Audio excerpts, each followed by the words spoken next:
manni amma sillaalchisnu Shaashamannee duwwaa tokko naannoo fooqii Haji Qaasimiiti. Fooqiin argitan kun ispaaltii Shaashamannee gara Kofalee Dodolaa geessu bakkee naannoo Faanaa jedhamee beekamu duuba jechuudha. Naannoon kana fakkaata. Manni immoo mana ajaa'ibaati. Mana guddaadha, biillaadha. Kunoo alaan kana fakkaata. Alaan kana fakkaata. Keessi isaa kunoo maashaallah akkuma argitan kan nama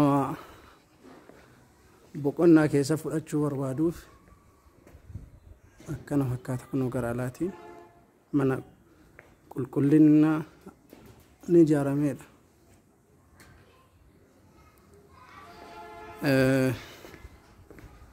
Gara keessaatiin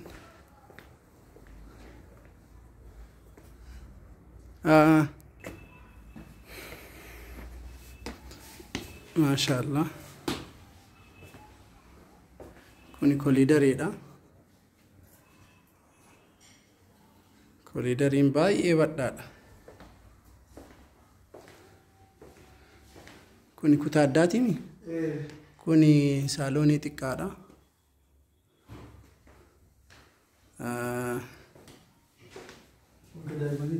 Kuni daree daa'immaniiti. Shaaworii of keessaa qaba.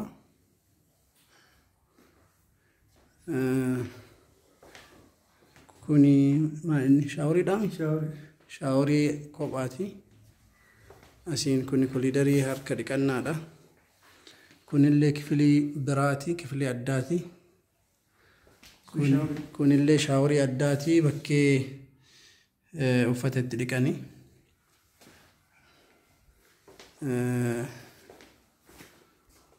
Kuni asiinillee kooliidarii qaba. Kun kichiniidha. Kichin kaabineetiidha. Mana qulqullina ajaa'ibaatiin ijaarame. Maashaallah. Abbaa bitatee fi abbaa gurguratullee rabbi keessaa bulchu. Kunillee kooliidarii addaati.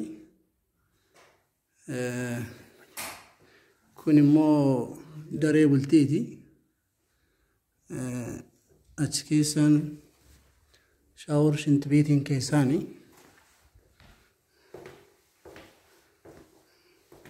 Kunillee daree biraati. Mana deemanii keessaayyuu Oromoo bahuun hin ulfaata.